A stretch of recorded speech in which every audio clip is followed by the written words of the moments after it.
règnes. Ah oui, tu règnes. Shiloh, tu règnes. Et vie éternelle. Oh, en ce moment tu règnes. Ah, dans nos vies tu règnes. Oh, en ce lieu tu règnes. Tu Shiloh et vie éternelle. Oh, que tu sois, tu règnes. Partout tu nous regardes, il règne. Eva sota la braquette, ribarando chatabayati. Shiloh et vie éternelle. Oh, en ce moment il règne. Dans mon esprit tu règnes. Ah oui, dans mon âme tu règnes. Dans mon corps, yes, yes, yes. Est-ce qu'il y a un adorateur? Est-ce que tu peux chanter, chanter? Chante avec nous où que tu sois. Ma chatabra et katabaya. Et rababo sekete. Ah oui, adore avec nous. Tu et kataya barande lebo chataba. Yahweh, Yahweh, tu Yahweh. Yes. Alors, chers téléspectateurs, où que tu sois et que tu me regardes, je vais te dire en ce moment, tu es connecté à la meilleure des fréquences. Je te dis la vérité. Tu sais, le rassemblement des enfants de Dieu n'est pas pour les prétentieux, c'est pour les audacieux. Et ma Bible me dit que lorsqu'il y avait rendez-vous au ciel, la terre était en ébranlement. Et chaque fois que les enfants de Dieu sont regroupés quelque part, je te dis quelque chose. Il y a bouleversement, il y a ébranlement quelque part. Je te dis que tu le veux ou pas, que ce soit dans ton esprit, que ce soit dans ton corps, que ce soit dans ton âme, que ce soit dans ton sang, même dans le nom que tu portes. Pendant que tu m'écoutes, je te dis quelque chose devant l'Éternel des amis. Aussi vrai que l'Esprit de l'Éternel règne, il règne où que tu te trouves au nom puissant de Jésus-Christ. Est-ce que tu peux adorer avec nous? Oh, il règne. Ah oui, il règne. Oh, oh, oh, oh, et tu règnes éternellement. Yes. Alors, bienvenue sur votre émission Communion Divine. Sans plus tarder, je vais me présenter. Je suis votre humble serviteur, le frère Alain ou ami Alain. Ça dépend, hein, comme tu pourras. Il n'y a pas de souci. Alors, ce matin, je vais t'entretenir de manière brève sur un thème intitulé « La transformation qui amène la révélation ». Wherever you are watching to me or listening to me this morning, la transformation qui amène quoi? La révélation. Alors, notre méditation de ce matin ou de cette soirée, ça dépend de là où tu me regardes, est tirée dans le livre de Matthieu chapitre 17. Lorsque nous parcourons les premiers jusqu'au 6e verset, et tu peux lire tout le verset ou tout le chapitre, ça dépend de toi. La Bible nous raconte une histoire vraiment touchante, une histoire transformante, une histoire vraiment... Je pourrais te dire que c'est ça la base du christianisme. La base du christianisme. Alors, quand tu vas m'écouter ce matin, tu sauras pourquoi je suis en train de le dire. C'est la base du christianisme. Tu sais, lorsque ta vie n'est pas transformée, en réalité, tu n'auras pas de révélation de qui tu es. Écoute-moi. Parce que tu es un être qui ne se connaît pas. Il faudra avoir la dimension de l'esprit pour qu'il te révèle qui tu es. Et tu vas voir qu'aussi longtemps que tu ne sauras pas qui tu es, parce que tu ne connais pas qui tu es par la chair, mais tu connais qui tu es par l'esprit de celui qui t'a créé. Oh. Je causais avec un chef d'entreprise un jour qui m'a dit, je n'arrive pas à comprendre mes employés. Je lui ai dit, mon frère, écoute, tu ne peux pas comprendre les hommes qui portent un esprit de celui qui les a créés quand tu n'as pas l'esprit de celui qui les a créés. Oh, tu ne me comprends pas, tu ne me comprends pas. J'ai dit, tu ne peux pas comprendre les hommes qui portent un esprit de celui qui les a créés quand toi-même tu n'as pas l'esprit de celui qui les a créés. Ça veut dire que si tu veux comprendre l'homme, il faut d'abord comprendre celui qui les a créés. Et celui qui les a créés, c'est l'Éternel des armées. Alors, si tu as l'esprit de l'Éternel, tu pourras comprendre les hommes. Parce que les hommes sont des êtres qui fonctionnent par des esprits. Alors, le sang, la chair, les émotions ne sont que des facultés de l'homme, mais qui sont totalement conduits par l'esprit. Est-ce que tu sais que même ton sang est conduit par l'esprit? Est-ce que tu sais que même ta chair est conduite par l'esprit? Alors ce soir, nous allons un peu lire quelque chose. Dans Matthieu chapitre 17, à partir du verset 1, nous allons lire. On dit 6 jours après, Jésus prit avec lui Pierre, Jacques, Jean, son frère. Et il les conduisit à l'écart sur une haute montagne. Et la Bible me dit, il fut transfiguré devant eux. Son visage resplendit. Notez bien, on dit son visage resplendit comme le soleil. Et on dit que ses vêtements devinrent blancs comme la neige. Écoutez, quand je dis la transformation qui amène la révélation, bien aimé, beaucoup de personnes vont te dire qu'ils sont transformés, mais ils n'ont pas la révélation. La Bible nous fait comprendre que lorsque Jésus était à la montagne de transfiguration, il y a eu quelque chose qui s'est passé. La transformation de Jésus a impacté même son visage, a impacté même son vêtement. Ça veut dire que quelqu'un qui est transformé aura la révélation même de ce qu'il porte, aura la révélation même de son visage. Et il y a beaucoup de personnes aujourd'hui, tu leur poses la question, ah mon frère, qui est-ce que tu es? Il ne peut pas te dire exactement qui il est parce qu'il n'a pas la transformation. Et comme il n'est pas transformé, il ne pourra pas avoir la révélation de qui il est. Et Jésus ici, bien aimé, voulait montrer quelque chose à ses disciples. Regardez. Il voulait montrer quelque chose à ses disciples, qu'un homme qui va dans les hauteurs avec l'Éternel, qui découvre la dimension de l'Éternel dans sa dimension de gloire, cet homme finit par comprendre qui il est, par connaître qui il est, et il sait comment il marche même sur la terre des vivants.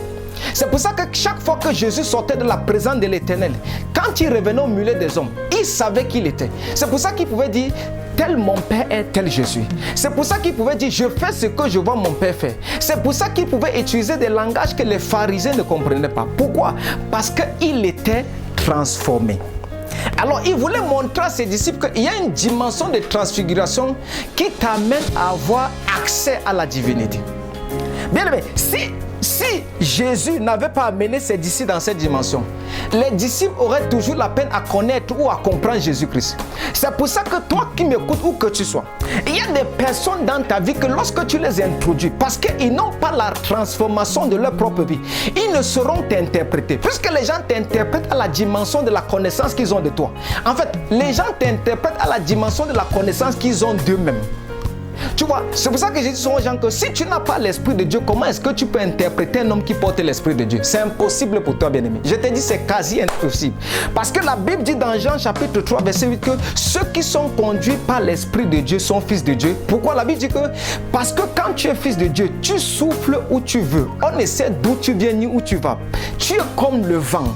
Tu comprends que lorsque tu as affaire à quelqu'un qui porte l'Esprit de Dieu, impossible pour toi sur la terre de comprendre cet homme. Je te dis impossible. Parce que tu le cherches, tu ne peux pas le comprendre puisqu'il est animé d'un esprit que tu ne connais pas. Il est animé d'un esprit que tu n'as pas. Et les facultés de cet homme sur la terre font en sorte que, bien aimé, quand il commence à marcher, tu te poses. C'est pour ça que parfois dans certaines assemblées, d'autres personnes vont dire que vous êtes sorcier. Tu sais, quand quelqu'un n'arrive pas à te comprendre, il te traite pour sorcier. D'autres parfois vont dire que tu caches quelque chose. Bien aimé, je vais te dire quelque chose. Même dans la vie de notre Seigneur Jésus-Christ, il était un homme qu'on ne comprenait pas. Il était un homme qu'on ne comprenait pas.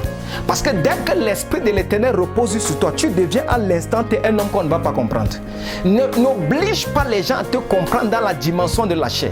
N'oblige pas les gens à vouloir t'interpréter alors que toi tu opères dans la dimension de l'Esprit. Non, je te dis, il y aura un problème. Il y aura un chaos, un tobi comme quelqu'un disait quelque part. Il y aura un chaos parce que cette personne va finir par te détester alors qu'il était supposé t'aimer. Je te dis la vérité.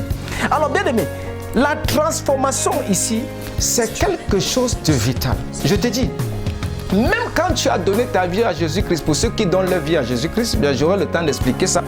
Parce que j'ai dit quelque part qu'on ne donne pas sa vie à Jésus-Christ. Bien aimé, je sais que c'est un peu difficile à comprendre. Tu ne peux pas donner une vie qui est sale à Jésus, mais tu acceptes plutôt la vie de Jésus. Bon, je pense que c'est une petite contradiction, on reviendra sur ça. Bien aimé, écoute, lorsque tu as accepté Jésus-Christ dans ta vie comme Seigneur Sauveur, la première des choses pour que le Seigneur commence à fonctionner ou travailler avec toi, il va t'amener à la dimension de la transformation ou à la dimension de la transfiguration. Écoute, lorsqu'il appelle Moïse, la première chose qu'il fait, c'est qu'il amène Moïse quelque part. C'est pour que Moïse commence déjà à penser autrement, différemment, voir les choses que les autres ne voient pas. Donc tu vas voir qu'en ce moment, Moïse a fini par comprendre qui il était. Et lorsque Jésus amène les disciples ici, les disciples pensaient connaître Jésus-Christ, mais ils se sont rendus compte qu'il y avait des dimensions de Jésus qu'ils ne comprenaient pas parce que eux, ils n'étaient pas encore transfigurés. Alors vous allez voir que quand ils ont atteint cette dimension de transfiguration, ils ont commencé à comprendre réellement qui était Jésus-Christ. Bien aimé, écoute, n'invite jamais quelqu'un chez toi quand il ne connaît pas ce que tu fais. Parce que quand il viendra chez toi, il va critiquer ce que tu fais. Aïe, aïe, aïe, aïe.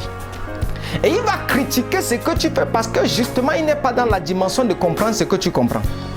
Et il ne saura pas pourquoi tu fais ce que tu fais.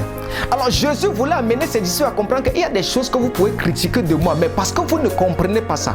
Et la Bible nous dit que lorsqu'ils ont rencontré Jésus dans cette dimension de transfiguration, bien aimé, écoute, le visage de Jésus a été changé. Le vêtement de Jésus a été changé. Écoute ce que je vais te dire ici.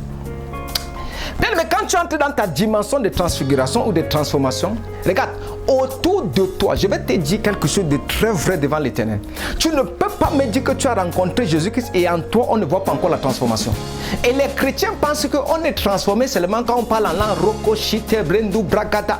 Bien aimé, je te dis, c'est faux. Chaque transformation que tu auras par la rencontre avec la divinité, je te dis, ça va affecter même ton vestimentaire. Oh, tu ne m'as pas compris. Je dis, chaque rencontre ou transformation que tu auras en accord avec la divinité, ça va affecter même ton vestimentaire. C'est pour ça que la Bible précise ici que même le visage de Jésus a changé. La Bible précise que même son vêtement a changé. Non, moi je suis fatigué des frères et des sœurs ou des gens. Vous savez, le monde a l'art de critiquer ceux qui ne comprennent pas. Et tu vas voir, on a des chrétiens qui encouragent le monde à critiquer les choses qui ont une valeur, les choses de la divinité. Parce que déjà ces chrétiens n'arrivent pas à refléter le Dieu qu'ils servent. Je te dis une vérité. Moi j'ai vu dans des assemblées, des endroits où quand une sœur vient très bien habillée, on dit qu'elle est Jézabel. Bien aimé, la Bible est est-ce que tu sais que la Bible dit que nous mangerons des meilleurs mets, ça veut dire que tu es supposé avoir les plus belles femmes autour de toi. Ça c'est une parenthèse, mais c'est une réalité. Bien frère, si tu veux épouser une soeur qui n'a pas subi une transformation, tu auras les problèmes. Je te dis la vérité, tu auras les problèmes. Si tu veux épouser un frère qui n'a pas suivi une transformation, tu auras les problèmes. Parce que quoi? Vous savez, le christianisme qu'on nous a donné depuis des années qui nous faisait croire que lorsque tu entres dans ta dimension glorieuse en Christ et que tu t'habilles bien, tu te parfumes, tu manges bien, bien aimé, on dit que tu es sataniste, tu as mis la main quelque part. Je suis choqué. Ces mêmes personnes aujourd'hui vivent d'un syndrome de pauvreté. Je te dis la vérité. Et tu vas voir, ce sont des personnes qui se plaignent à gauche, à droite. Pourquoi? Parce qu'ils ne sont pas encore entrés dans la dimension de la transformation ou la transfiguration pour comprendre que en Christ, ils ont la capacité de tout avoir. Et la Bible nous dit que lorsque Esther devait même se présenter devant le roi, elle ne se présentait pas n'importe comment. On préparait Esther. Donc tu vois que même les gens du monde ont la capacité de comprendre ces choses-là. Donc bien aimé, si je te parle ce matin de la transformation qui amène la révélation, c'est pour te faire comprendre que si tu n'es pas transformé, même la chose du Seigneur Jésus-Christ, tu ne vas pas comprendre. Si tu n'es pas transformé, même ton appel, tu ne pourras pas manifester. Parce que laisse-moi te dire, pour manifester même ton appel, il faudrait que tu aies une transformation dans ton esprit. Et la transformation, bien aimé, je vais te dire, de la transformation découle quelque chose de très pertinent qu'on appelle connaître qui on est en Christ et opérer dans cette dimension en Christ.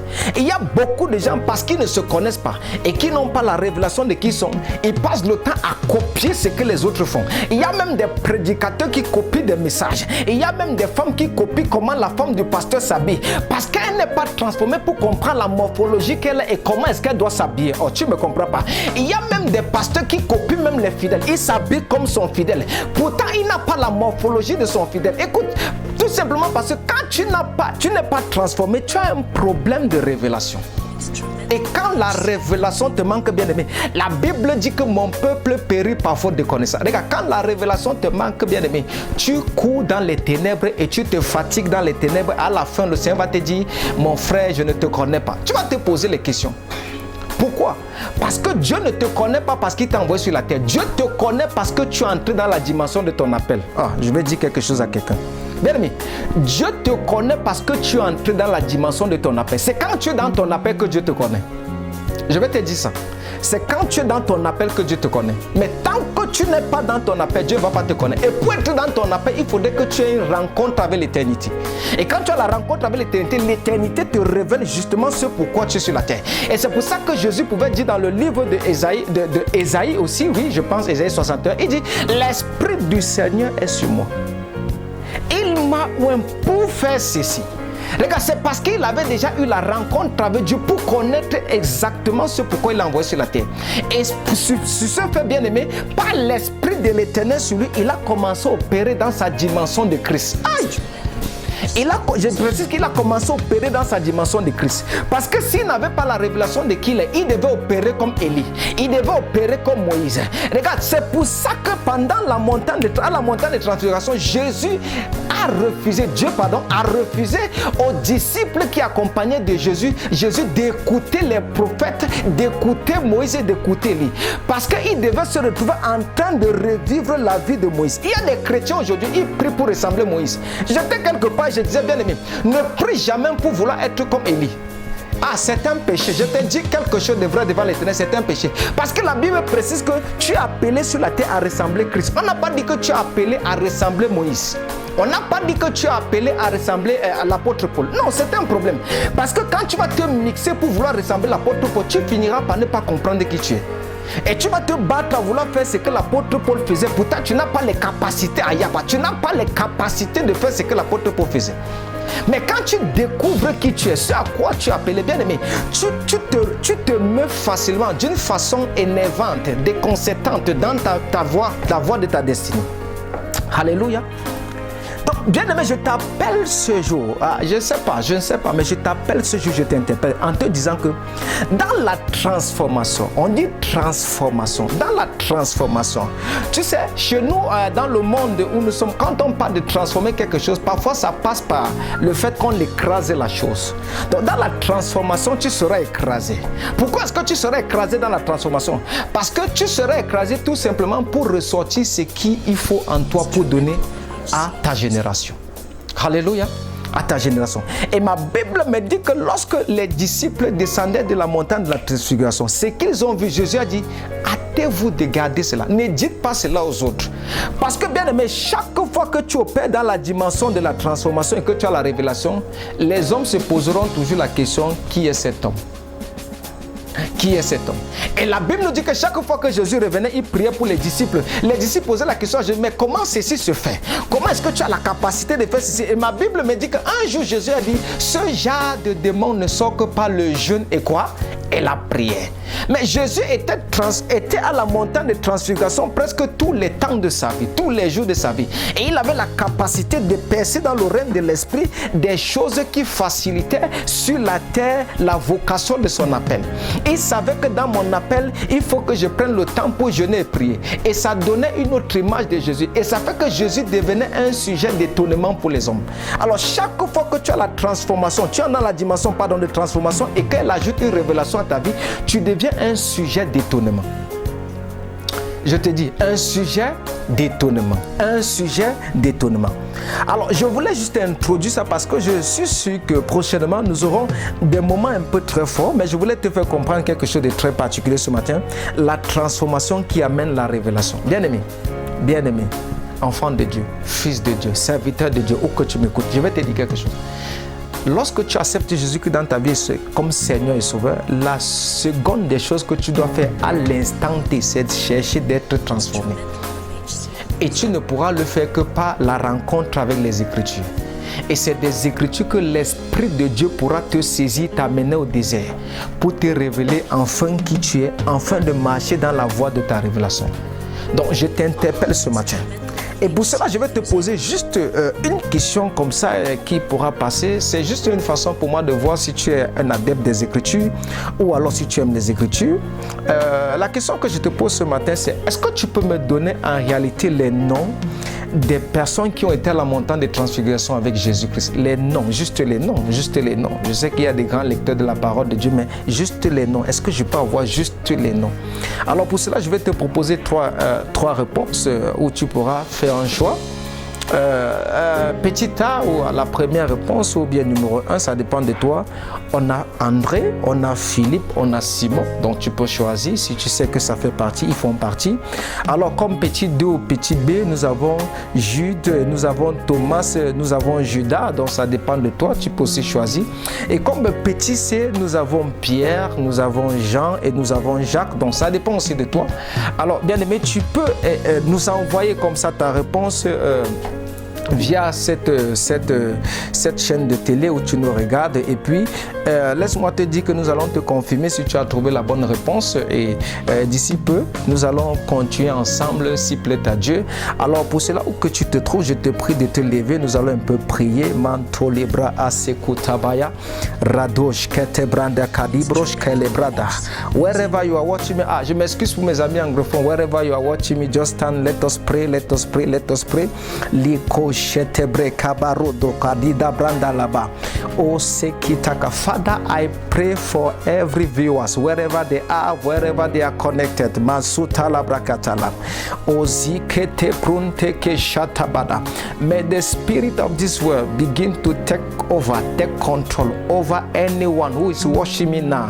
Masoto prekitaka. Que l'esprit de cette parole saisisse quiconque m'a écouté, quiconque m'écoutera. Après, je dis l'esprit de, je n'ai pas dit ma voix, je dis l'esprit de cette parole. Que l'esprit de cette parole saisisse quiconque m'écoute maintenant ou après, ou que ce soit, quiconque m'écoute partout dans le monde. Je dis l'esprit de cette parole te saisit maintenant. L'esprit de cette parole te saisit maintenant. L'esprit de cette parole te saisit maintenant. Aussi vrai que l'esprit a saisi les disciples à la montagne de transfiguration. Et la Bible dit qu'ils ont entendu la voix de Dieu qui a dit: celui-ci est mon fils bien-aimé, écoutez-le. Et je suis sûr que par ce message, l'Éternel dira à quelqu'un qui me regarde, où que tu sois, je vois 5000 personnes qui me regardent en ce moment. Je vois 10 000 personnes qui partagent ce live. Je vois 1 million de personnes connectées. Je vois 10 millions de personnes connectées. Bien aimé, je ne parle pas pour te plaire. Je te dis, je vois 100 millions de personnes connectées. Je vois 400 millions de personnes connectées. Et je dis, l'esprit de cette parole te saisit où que tu sois et tu deviens bien-aimé, un disciple du roi. Tu deviens celui qui amène cette parole aux extrémités de la terre au nom puissant de Jésus-Christ. Que le Seigneur vous bénisse, que la main de l'Éternel soit sur vous. Je vous aime bien, dans la paix. Shalom. Merci beaucoup.